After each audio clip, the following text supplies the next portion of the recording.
Hi, Michael Buffer here, and let's get ready for FM Boxing Media. This is Frankie Morgan here from FM Boxing Media, brought to you by For You Hair Products, a high protein company, and the Giggling Pig Co. And today I'm here with, would you say you're the best dressed man in the room?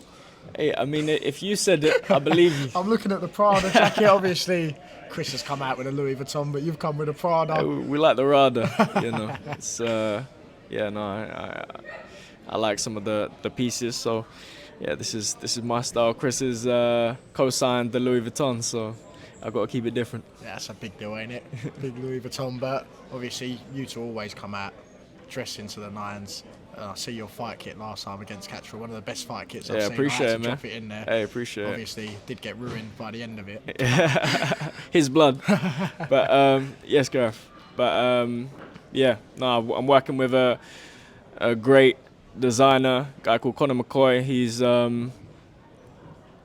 His company is Queensbury Design, and we're gonna be making some fire kits, and the last one was the start of many, so look out for the next. Yeah, definitely. Obviously that fight didn't end the way that you wanted it to, and I agree completely with what you were saying earlier. A 6-round fight, you have to fight different if you know it's going to be a 6-round fight. 100%. But if that fight was to go 12 rounds, you said on the night that you would have changed it up, going on. What would you have done to push them last 6 rounds, to push that completely in your favour?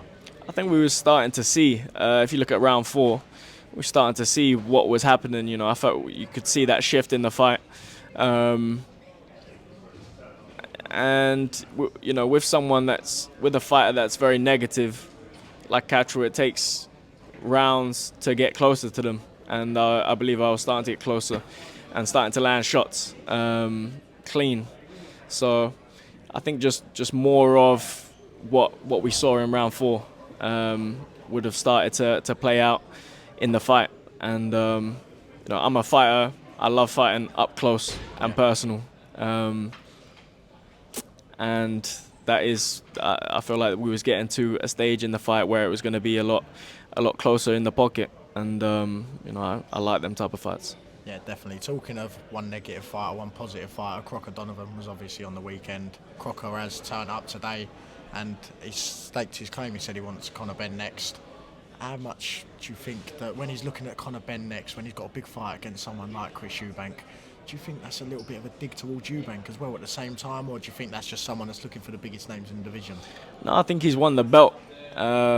He's won the belt, and he's now seeing what's out there.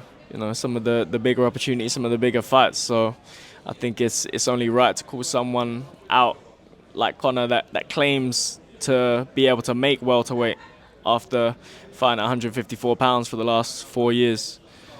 There's a lot of big fights to be made at welterweight. It's exciting that he's just captured the title, and there's big fights out there. Yeah, there was a lot of back and forth about the weight up on stage just now. Conor obviously saying that he's had to come up, Chris saying he's come down, Conor saying that Chris hasn't come down, Chris is saying that Conor hasn't come up. But when it comes down to this weight, do you think that this is maybe a step too far again for Chris when he's in the sauna and he's all of that, or do you think he's going to make it a lot more comfortable this time round? I hope he's going to make it more comfortable this time round, and it's just about getting a nutritional team around him that really dial in on making it as easy as possible. And again, with the rehydration, a lot of things have been put in place to make Chris a weaker version of himself. They don't want the fully fledged Chris Eubank Jr. in there, and they didn't have that last time. I hope that this time they do, and seeing some of the changes Chris has made, I think they're going to get the real Chris Eubank Jr. this time, and I don't think this kid will see it into the second half of the fight. Yeah, 100%, and obviously we've had a legend come up on the stage today that a lot of people didn't know would be here in Bomac.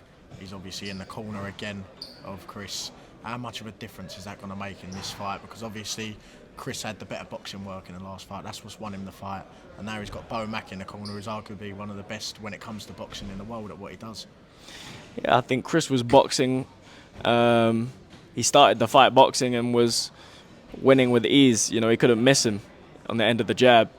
And Chris can fight up close, he can box, but I think when you're drilling and preparing to do both, we see the best version of Chris. And I've seen him prepare for the second Liam Smith fight. That's the best version I see. And I flew out there to train with him for a week because I wanted to make sure he was preparing how I wanted him to prepare. Yeah. And he was leaving no stone unturned. And, these guys have everything covered in their preparation. Yeah. The fact that he's brought them back on for this fight makes me very happy. And I know we're going to see the best version of Chris on the night. And last Saturday, Sunday for us, we see the fight of the century when it comes to names, Crawford-Canelo. Is that maybe another reason that Bomac could be in the corner? He's obviously said he wants Canelo next. He said that's the fight he wants. Could Bomac, after having such a great performance with Crawford, be in his corner again and maybe get the Canelo fight he's always wanted? There's one man that knows how to beat Canelo. It's Bomac, Saul, and Red, and their coaching team. They showed that they had everything covered in there. Everything they gave to Crawford worked, and Crawford executed it beautifully. So it's exciting. And talking of a man leaving teams, Jack Catterall's obviously left his coaches recently. Do you take a little tiny bit of pride in that, the fact that he thinks that he might have to switch up after that fight, maybe go in a different avenue? Do you think that might be purely because of your fight with him? Well, it was very interesting because he's fought at world level over and over again and kept the same team.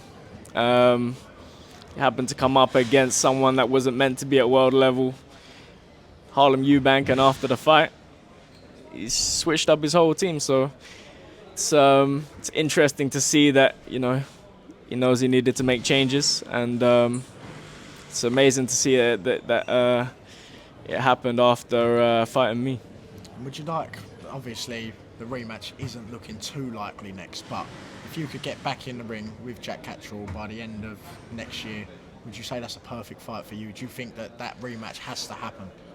I said it after the fight because when a fight finishes inconclusively, rematch is only right. It's win, lose or draw. You never walk away from a fight like that and feel like you won. Yeah. Or it's different in or deserved to win. So it's they showed no interest at all, which I understand, because I don't think the fight went how they wanted it to go. It wasn't going how they wanted it to go. So we move on. We fight bigger and better. I'd like to fight someone that's been a former world champion next. So hopefully we can make that happen. And I'm on my own path to become world champion. And obviously Chris is selling out stadiums here. We've heard you mention numerous times that you want the Amex. Who would be your perfect opponent to get in the Amex and get in the ring with?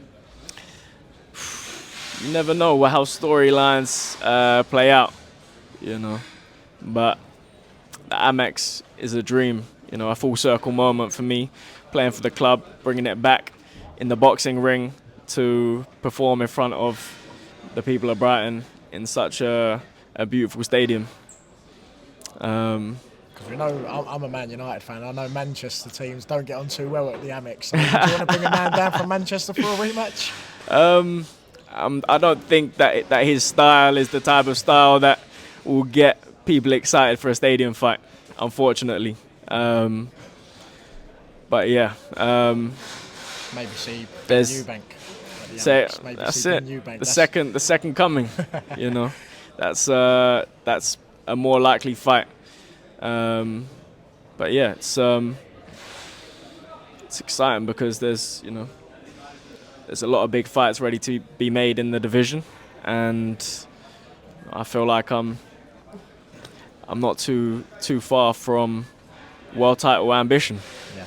It feels, when I started out, it was a world away, and now it's not far away at all. So I'm excited at the fights that can be made now, and the prospect of fighting at that venue and bringing a huge world title fight to the Amex would be sensational. I want to finish off this interview by letting you give one more shout out to the man who done your shorts, because I'll still say it again. It's one of the best out there. Hey, he knows what he's looking at. Queensbury Design, Queensbury UK. Conor McCoy, he's the man for kit design, and I tell you, he is the guy. So we formed a great partnership, and the kits that we're going to be producing are next level. Harlem, thank you very much. I look forward to seeing you again soon. Appreciate it. Cheers, mate. Nice one, bro.